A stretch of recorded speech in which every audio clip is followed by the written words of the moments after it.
Well, good morning, my beloved. I'm going to read to you now. I am reading from the Book of God by Walter Wangerin Jr., the Bible as a novel. And we are in part 1, the ancestors, number 3, Jacob. Jacob ran a ridge road north by northeast. He kept to the spine of the hills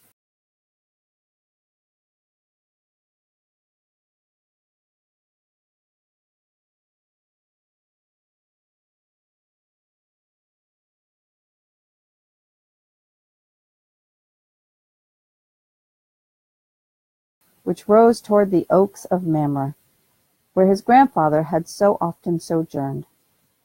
A stony road, it tore his sandals and cut his feet, but it didn't hit high bluffs or drop into impassable gorges. He felt the breath of his brother's threats upon his back. Jacob was outrunning his own death. At noon he rested beneath an acacia tree, but grew too anxious to be still, and then ran the rest of the afternoon without another pause. By evening the sun was low on his left, casting into darkness and treacherous descent toward the salt sea on his right. Even into the night Jacob kept running, now tasting blood in his mouth, breathing hoarsely. Then, in a barren place, suddenly his legs failed him. He pitched face forward to the ground and lay still. He smelled the soil and the rock beneath his cheek. Above him the multitude of stars, the hosts of heaven, filled blackness with such tiny lights that the man felt diminished and solitary. His throat was raw. His muscles had seized like iron bands within him. The ground was cold, but he did not move. His head lay on a smooth rock. So then that smooth rock would be his pillow. Jacob fell asleep, and while he slept, he dreamed. In his dream, the night sky was completely empty, black, bereft of stars, but yet there was a falling and rising brightness near him. He looked and saw a broad staircase set, with its foot on the ground, on the earth, and its head as high as the doors of heaven, and the angels of God were ascending and descending on the staircase, coming and going, performing the myriad purposes of God.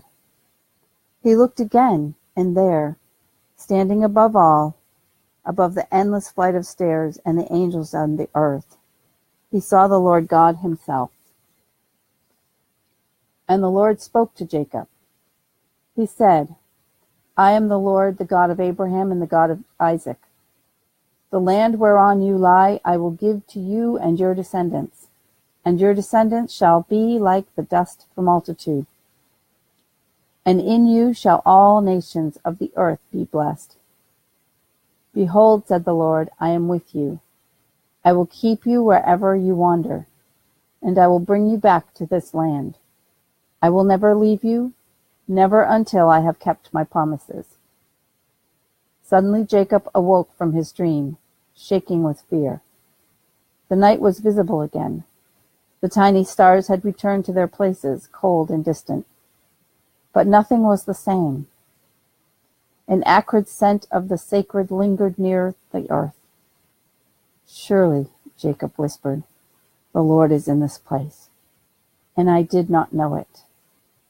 He rose to his knees. Why, this is none other than the house of God. And this, he said, gazing upward, is the gate of heaven. Even as the sunrise began to inflame the eastern sky, Jacob took hold of his pillow, a rock, and heaved it from the ground. He set it on end as a pillar, and poured oil over it to mark the holiness of this place. O Lord, he cried, if you will keep me, and if you will bring me again to my father's house in peace, then you shall be my God, and this standing stone shall be your house." So he named the place Bethel, the house of God, and he went on his journey, less lonely after that. When Abraham had traveled this route 100 years ago, he came with flocks and herds and a sizable household. The days of his journey were at least 3 times the days of Jacob's. Even Abraham's servant, when he rode 10 camels back to Haran to find a wife for Isaac, took longer.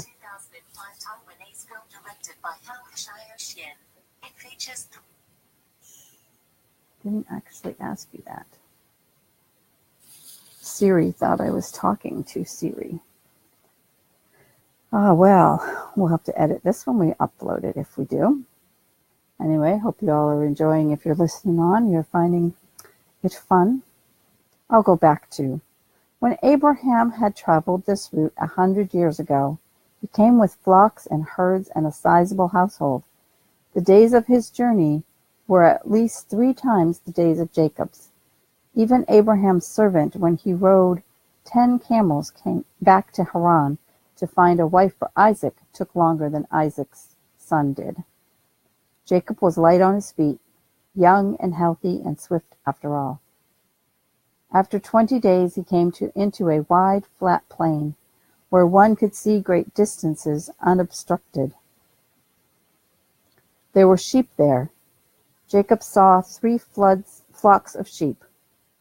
Jacob saw 3 flocks of sheep, all lying down at noonday, not grazing abroad, and he himself would have chosen if they had been his flocks. As he himself would have chosen if they had been his flocks. Then he saw the shepherds. They too were lying down, their hands behind their heads. Beside them, unremoved, was a heavy stone upon the mouth of a cistern of water. So, then, not only were the flocks not grazing, neither were they drinking, though the water was there for them. "My brothers," Jacob called as he approached the shepherds. They turned their eyes toward him, but no one rose to greet him.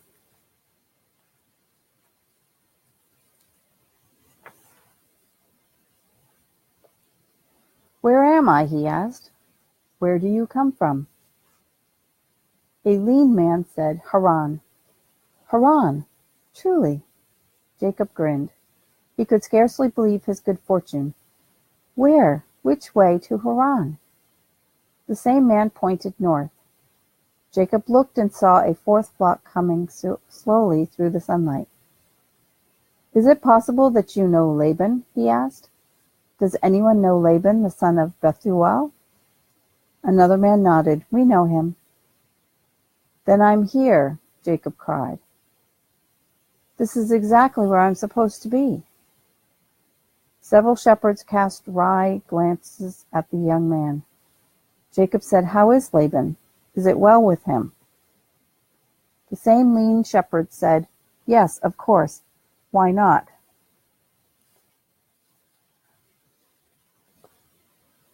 "That one has sons and daughters enough to care for his stock. Look there. That's one of his daughters coming now, Rachel." "Rachel," Jacob said softly, glancing at the figure coming in her blowing robes. Then with more vigor he said, "Why is everyone lying around? It's noon. Why don't you water your flocks and lead them off to pasture?" Now the lean shepherd squinted at Jacob as if to take his first true look at this foreigner, then turned over on his stomach. "It's the rule," he said. "No one waters his flocks from this cistern till all the flocks are here. Besides, it takes more than 3 men to move the stone." Rachel, as she came closer ahead of her flock, Jacob couldn't help but stare at her. Rachel, her eyes were wide and shy. as moist as the eye of the ewe lamb, and as kind. She had a beautiful fall of dark hair. She was herself small, her bones delicate, but she moved with such an economy that she seemed strong withal. Moreover, she didn't have to utter a word. All she did was glance in Jacob's direction, and immediately the young man leaped to serve her. By himself he took his hands beneath the cistern stone, lifted it and rolled it aside. He rushed to her, took the jar she was carrying, and began with speed and splashing to descend and ascend the steps of the cistern, pouring water down troughs for the sake of her flock alone. The shepherds who had so little energy before now came running with their own flocks and jars and cursings. Who did this fellow think he was, breaking the rules? But this fellow had lost all interest in brother shepherds. His eyes were filled with this sister shepherd who stood quietly by and waited till her sheep were satisfied.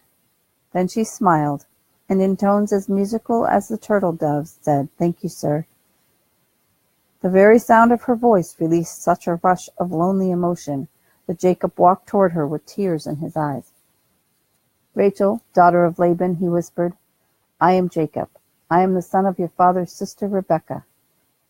"Jacob," she said, "my father's kinsman Jacob." He nodded and smiled and kissed her. "Jacob." So Rachel ran north to Haran, and soon Laban himself came running back across the plain, a short, round, balding man, breathless from the run, but full of compliments and attentions for his nephew. He threw his arms around Jacob and kissed him, and led him by the elbow all the way back to his house. "My bone and my flesh," he announced. "You must stay with me at least a month." During that month Jacob worked for his uncle Laban with eagerness and tireless efficiency. "I will be no lazy shepherd," he thought. "I'll make myself indispensable." Therefore he learned the lay of the land around Haran, the places of best pasturage, the caves where he might, if necessary, protect sheep from wild beasts or bad weather, the springs and wells and cisterns scattered in the wilderness. No matter where the shepherd led his flock, it must always be within a day's reach of water. Laban's family lived in round stone houses with roofs of flat stone laid on wooden beams which radiated from the central pillar. The roofs were plastered and did not leak. Until this month Jacob had always dwelt in tents. Moreover, Laban had created an elaborate system of sheepfolds by means of many low stone walls. All his flocks could therefore return in the same night and still be kept separate. In the evenings, Jacob watched as hundreds of sheep and goats came home. He had a quick eye for the slightest limp and an easy hand with the crook to single out the sick kid. Better yet, he knew how to bind a wound and heal an infection. At the end of a month, Laban came to Jacob, rubbing his jaw and shaking his head. "Son of my sister," he said, slapping the young man's back, "I don't think I can do without you any more. I have sons of my own, of course, and daughters, as you know very well, Leah the older, Rachel the younger. Excellent children, all of them. Good workers, too. But you. He started to laugh. Jacob, too, laughed. They laughed together. "Will you stay?" said Laban. "Will you work for me? I'll pay you, nephew. You name your wage, and we have a deal." Jacob knew exactly the wage that he wanted. "Rachel," he said. Laban's smile struck. "What? Who?" Jacob said, "Sir, I'll serve you 7 years for your younger daughter, Rachel." His grin when he pronounced the name was dazzling, but his eye had a naked quality and a flash of panic. "That she might be my wife," he said. Laban said, "Better I give the girl to you than to any other man. We have a deal." For 7 years Jacob went forth every morning singing. Everyone in Laban's house knew when Jacob was putting on his leather sandals and his cloak of leather. He sang about them. He sang about the girdle he wore.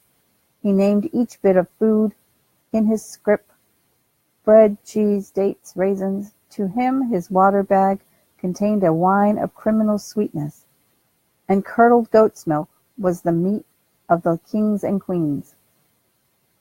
So he strode forth ahead of his flocks, carrying 3 weapons: a sling, a stout studded club, and a voice of such garrulous confidence that any wild beast who heard him coming fled.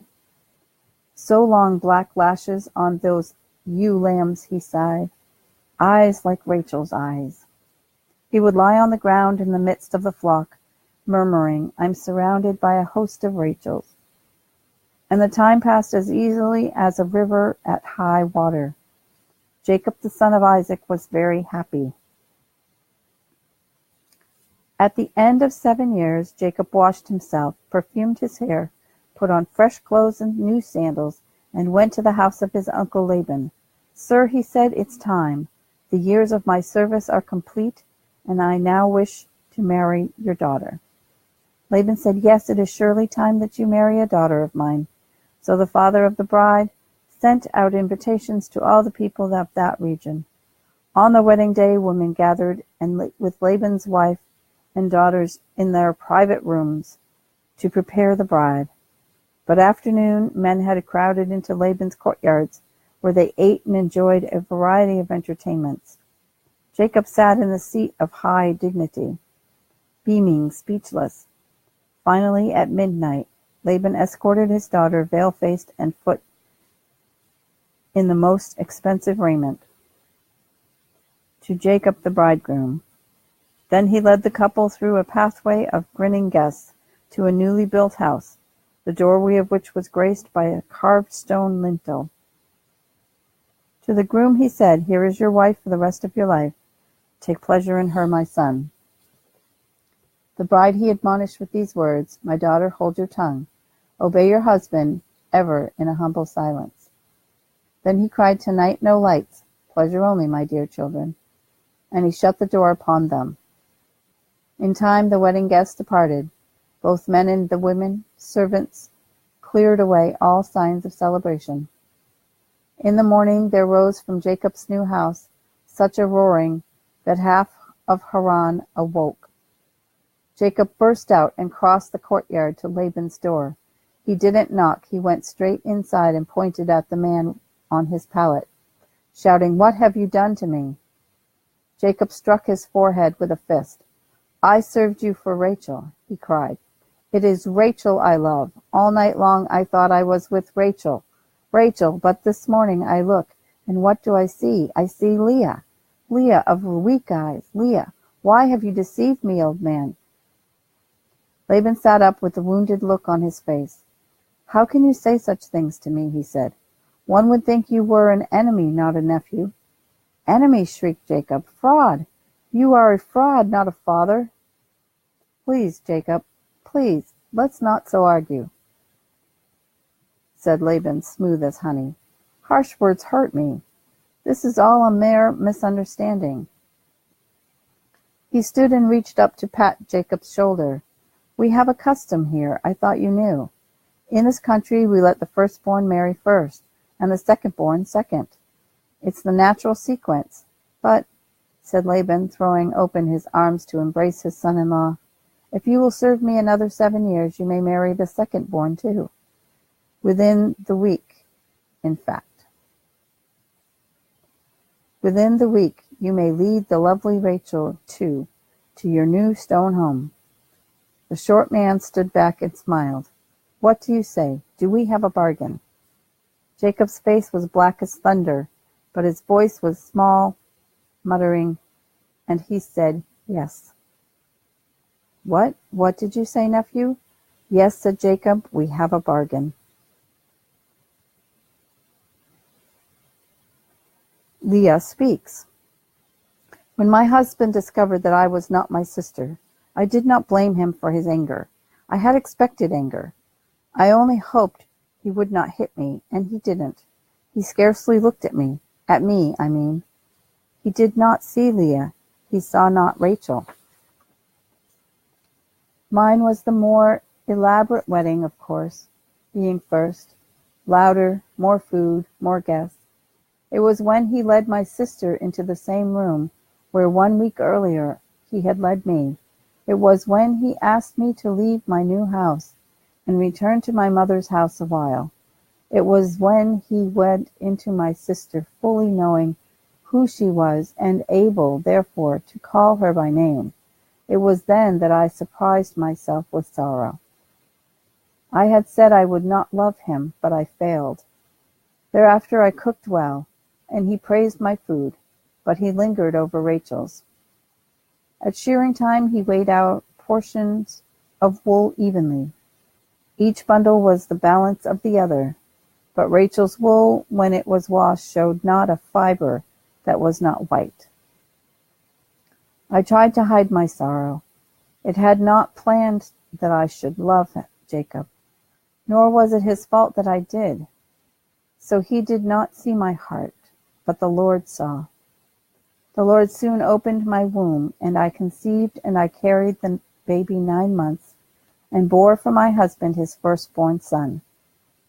I named him Reuben, because the Lord had looked upon my affliction, and I thought, surely now my husband too will notice me.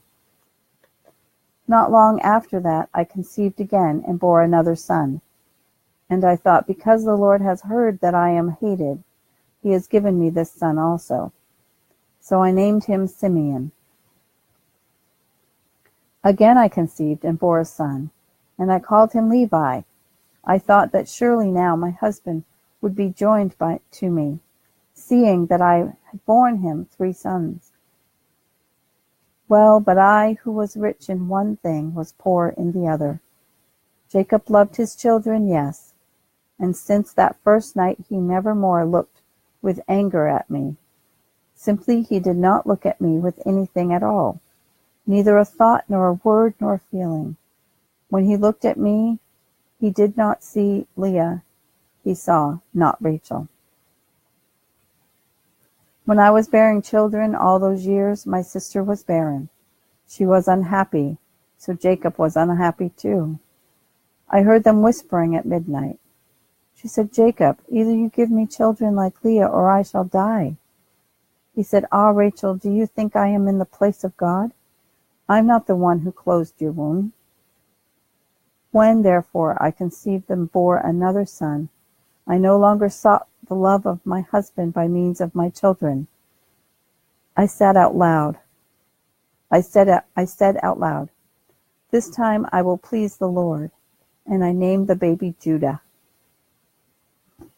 But this 4th child tormented my sister. She stopped talking to me. She ignored my 4 sons, and if ever she was saying something to Jacob when I drew near, she broke it off and glared at me. I saw that Jacob's shoulders began to droop and his eyes grew tired. Then I saw that Rachel's maid, Bilhah, was with child, and I understood. Bilhah bore the baby upon my sister's knees. So it was considered to be Rachel's, and as soon as she saw that it was a boy, she cried, God has judged me, and heard my voice, and given me a son. She named him Dan, to commemorate this judgment of God. Within a year, Rachel's maid bore another son. I was not in the room at that time, yet the whole family heard Rachel's voice ring out when the boy was born. She said, with mighty wrestlings I have wrestled with my sister, and I have prevailed. The word she used for wrestle is Niphtal. So she named the baby Naphtali. Shall I be blamed for offering my husband my maid then too? By Zilpah I had 2 more sons. I named the first one Gad, because he was for me good fortune, and the second I named Asher, happy. And why should I not be happy, seeing I was now the mother of 6? Still my sister was not happy.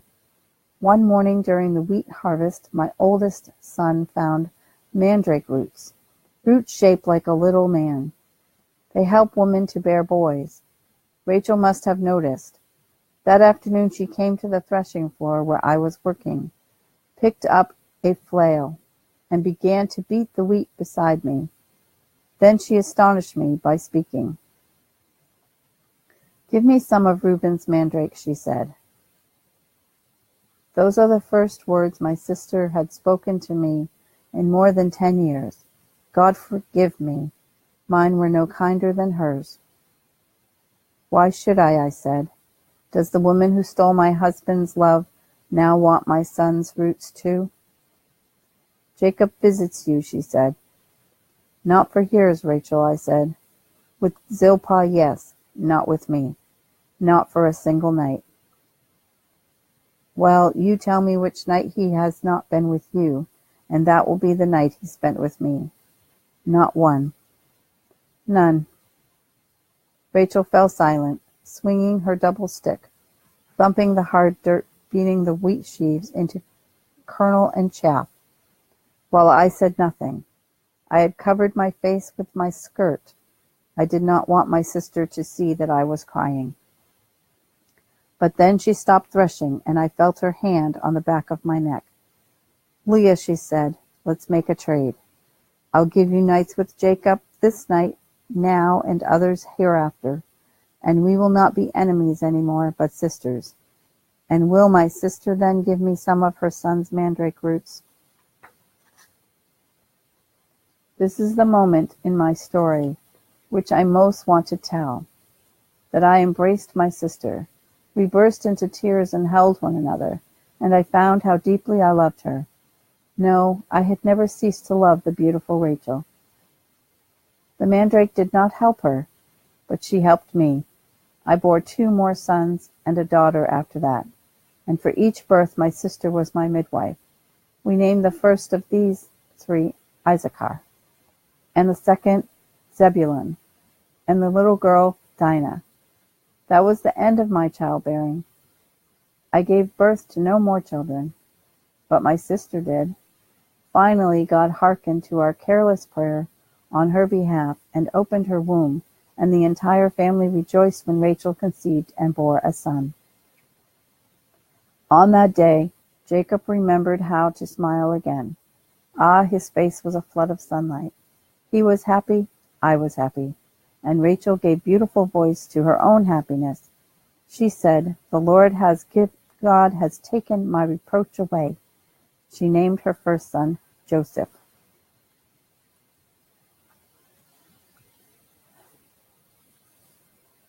When Laban was happy, he would grin so hard that he produced beads of sweat on the top of his bald head. Lately the short man was sweating all the time, always dandling with some new grandchild on his knee. Jacob, the son of his sister Rebekah, had been for him an incalculable treasure, ever since the young man's arrival 19 years ago. Laban's flocks had continued to redouble themselves. Moreover, because his nephew held the rank of a servant in the household, the laws of the land gave Laban authority over Jacob's wives, his daughters, and over all their children. Laban couldn't say that he'd actually planned such a rich old age, but neither would he deny that he deserved it. It was his cunning that had caused it. After all, a lesser man would not now be sitting so easy, dandling grandsons. But there came a morning when Laban stepped outside to find Jacob standing by the door, hunched, haggard, and brooding. "My son, what's the matter?" Laban boomed, full of goodwill. Jacob said, "I have to leave Haran." "What did you say?" Jacob looked directly at Laban. "Sir, I beg you to let me go." "Go? So you're speaking of going somewhere? Where?" "Home." "Ah," Laban said, "of course, a visit." "No, sir, no," said Jacob. He wore a full beard now, grizzled gray with his working. He was broad-shouldered. No day went by when he did not bend his back to some heavy labor. But he had in these later years descended into silence. Who knew why talkative young men gave up that grander part of themselves? Laban, on the other hand, had kept his tongue oiled and was proud of the ready speech. "Say on, my son," he said. Jacob drew up a breath. "You yourself know how your herds have increased all the years I have served you," he said, "and you know how honest I've been. Please, sir, release your daughters to me. Let me take my children and return to the land of my fathers. I want to be wandering again. This sitting in one place," Jacob shook his head, "this working all in one place for so long, Laban, I haven't even been able to lay anything by for my family." "Right," cried Laban. He seized Jacob's arm. "Exactly right. You must provide for your family before you do anything else. Before you even think of leaving, we must negotiate some better wage for you and the children. Tell me what you want, and it is yours." Jacob gazed at his uncle a moment. He turned and looked toward the sheepfolds, then back at his uncle again. "Nothing," he said. "I don't want you to give me anything." "Jacob," Laban shouted, "nephew, don't be hasty. I've a mind to be generous today, so tell me what I should give you." Softly Jacob said, "Give me nothing, but let me keep for myself those few lambs and kids born spotted or mottled, and speckled or striped. Every white sheep shall be yours. Every goat born completely black or brown, yours." Small sweat popped out of Laban's head, but he restrained his twitching grin. He frowned, murmuring, "Multicolored cattle to you, the rest to me? But lambs are nearly always white, and the kids all brown or black?" Laban, subdued by the stress of this decision, said, "I agree. Keep them that drop speckled from their dams." Then he clapped his hands and cried, "So you'll stay, right, building your herds, working for me?" "Yes." "Good, it's a beautiful day. Let's go to work." As soon as Jacob was out of sight, Laban called his sons and commanded them to separate every sheep with the slightest color, every goat with the tiniest white, and drive them away, a full 3 days' journey away. That night when he returned to the fields, Jacob met cattle all one color. Not one goat had a star on its forehead. Not one ewe showed one hair brown. One tear later in spring, when Laban, his sons, and all his shepherds were busy shearing their sheep, Jacob's servants found Leah and Rachel among the women washing the wool. The servants spoke secretly with them. "Veil your faces," he said, "and follow me. I'll show you where Jacob is." This was curious. Both wives had assumed that their husband was with the rest of the family. Instead, they were led by a hard route, westward, traveling all day, till suddenly a valley opened below them, and there they saw huge flocks and herds, and strange people guarding them, and tents. Here were men and women and children living in tents. Jacob, bearded and light in a loincloth, strode up the slope of the valley and met them. He put his hands first on Rachel's shoulders and next on Leah's, gazing into their eyes so intently that they felt distressed and wondered what it meant. He dismissed the servant, then led the women to a massive stone nearby. He himself did not sit. "Jacob," Leah said, "I've never seen these cattle before, have I?" "No," he said. "Are they yours?" "Yes." "Does my father know about them?" Her husband's eyes widened with agitation. Leah hadn't seen before. "No," Jacob said softly. "Laban doesn't know." Leah turned to Rachel. "Not one animal has a solid color," she said. "See that? They're all speckled or spotted. But they look strong, Jacob. They look very large and strong." Jacob said, "I have something to say to you. Listen first, then tell me what you think." The man spoke quietly, There was such an appeal in his voice, such concern for their present response, that the woman felt a certain strength come into them, and a certain dread.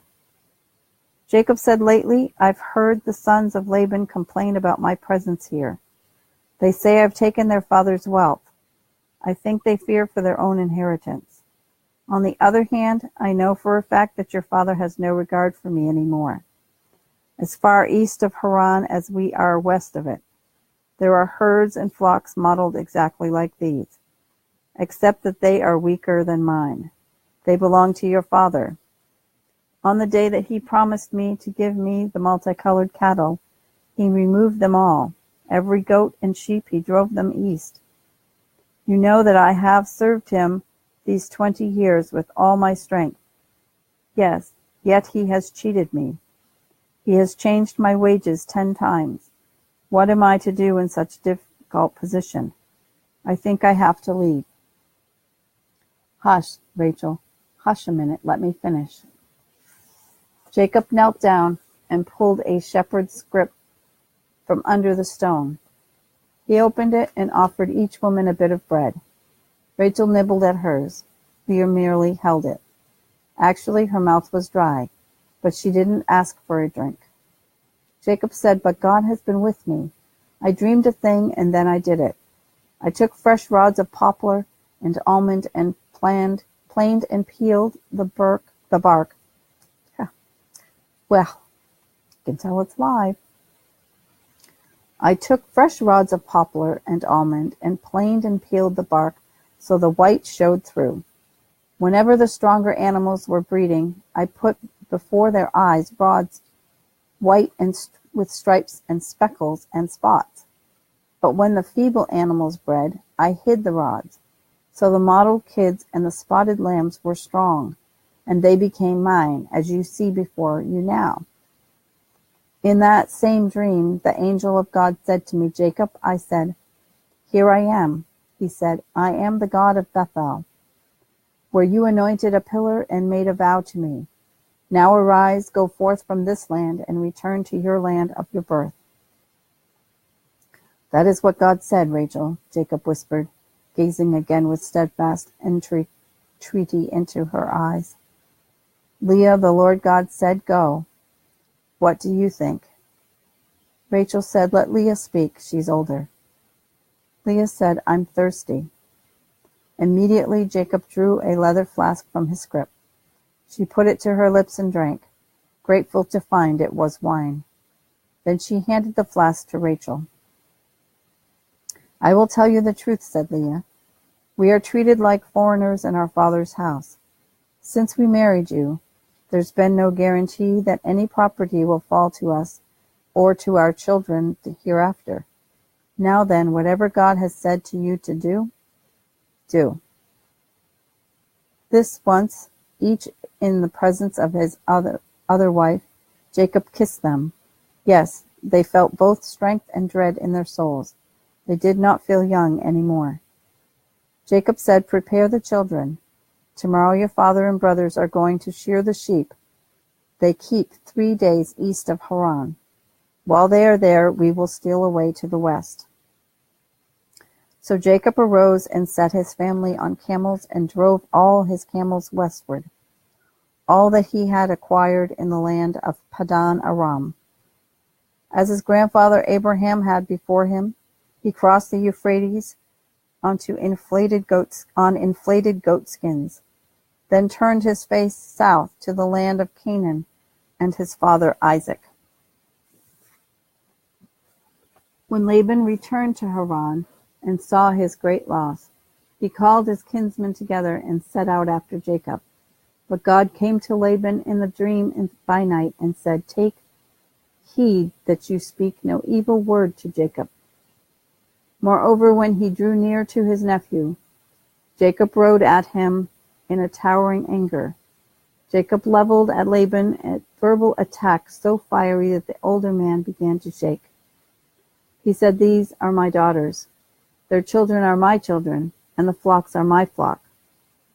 But what can I do this day to these my daughters, or to their children? They are in your hand now. Come, let us make a covenant, you and I." So Jacob took a stone and set it up as a pillar. They called the pillar Mizpah, because it was a watch post between them. And each man said, "The Lord watch between you and me when we are absent from one another, and I shall never pass over you, nor you to me, to do the other harm."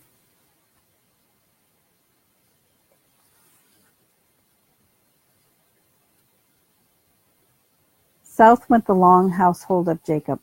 Slowly in the spring of the year, there was a good pasturage, but valleys thundered when the flooding rainfall, and every small brook swelled into a river. South, skirting the city of Damascus, south over the high plateau of Bashan, then descending a chalky limestone land into Gilead, south through that beautiful country where Jacob grew contemplative and withdrew into himself. Here were sights he had not seen in half his lifetime. The western slopes of those hills were rich with olive orchards and vineyards, and fields of a young green grain. The hills themselves were covered in thick forest. Jacob was remembering, overwhelmed with the goodness of Canaan east of the Jordan. But then they came to Jabbok River, roaring through its gorges toward the Jordan, and another mood seized Jacob's heart, silencing him altogether. He had sent messengers to his brother Esau, saying that though he was returning, there was no need for the brothers to meet or intrude on one another's private lives. But the messengers had ridden back at high speed, crying, "He's coming. Esau is not staying away. He's crossing the Jordan at Jericho and riding north to meet you with 400 men. His brother was coming to kill him," Jacob was afraid. He led his household down a treacherous path into the Jabbok Valley, to the narrow strip of land that ran along the northern bank of the river. There he began to divide his livestock and to send it all ahead of himself in great successive waves. One wave alone consisted of 220 goats, 220 sheep, 30 camels, 50 cows, and 30 asses, all in the care of several servants whom Jacob commanded to find Esau and say, "This drove of animals belongs to your brother Jacob.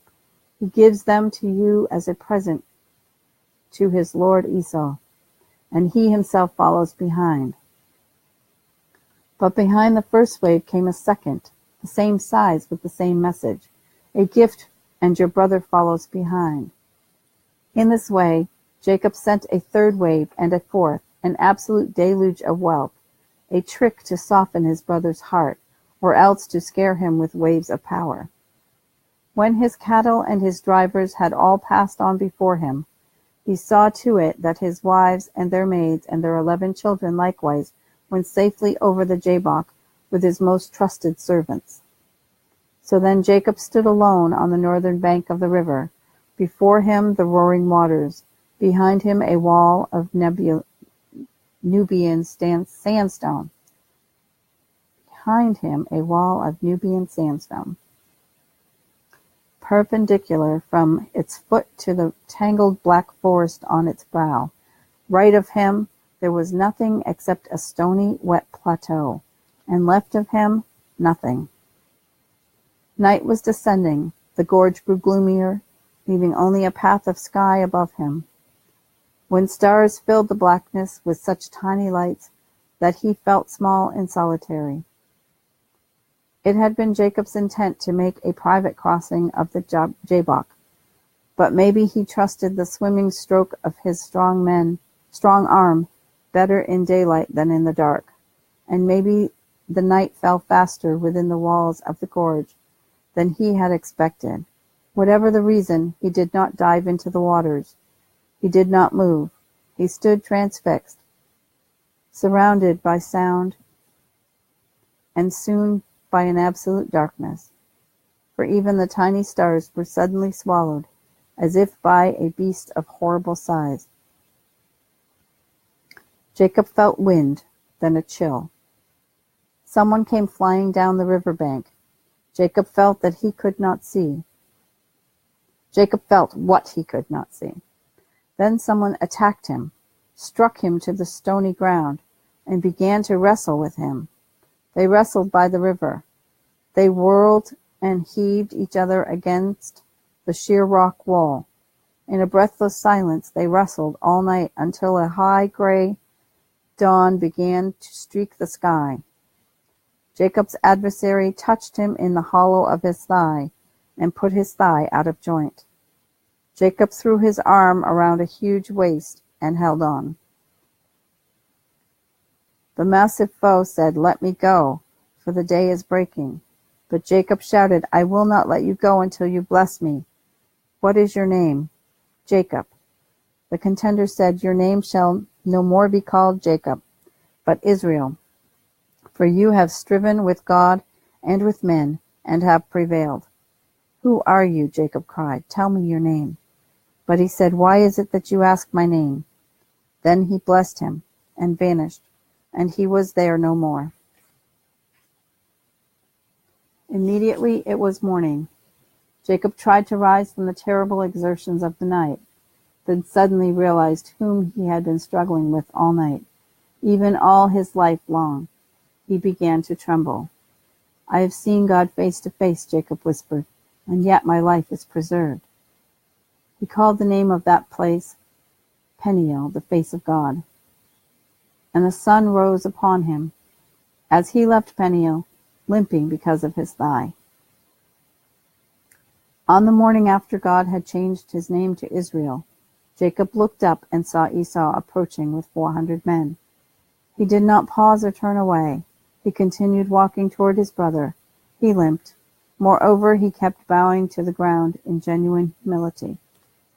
And when Esau spied Jacob in the distance, he leaped from his donkey and ran as fast as he could to meet him, then fell on his neck and embraced him and kissed him. Jacob wept because of his brother's kindness. Both men were bearded. Both beards were shot with white. But Esau's was full and reddish, while Jacob's was thin and black. Esau had the stocky body of his uncle Laban. Jacob had the native grace of Rebekah. Jacob put his hands on Esau's shoulder and smiled. "To see your face is like seeing the face of God, because you are receiving me with such favor." Esau stroked the muscle and the bruises in Jacob's forearm. "You're stronger now," he said, "but baby brother, your quarrels must be horrible." Jacob laughed. He begged Esau to keep the presents he had sent him yesterday, and so the brothers were well met after all. They spent the day together, and then they parted in peace forever. Esau returned to Seir, southeast of Canaan, where his family would dwell for centuries thereafter. Jacob crossed the Jordan River at Succoth and traveled to Shechem. There he made public the name that the Lord God had given him. He purchased a small piece of land and built an altar on it. He called the altar El Elohe Israel, God, the God of Israel. And we are at the end of this chapter. Thanks for listening if you're still here. Mr. Miller, I love you.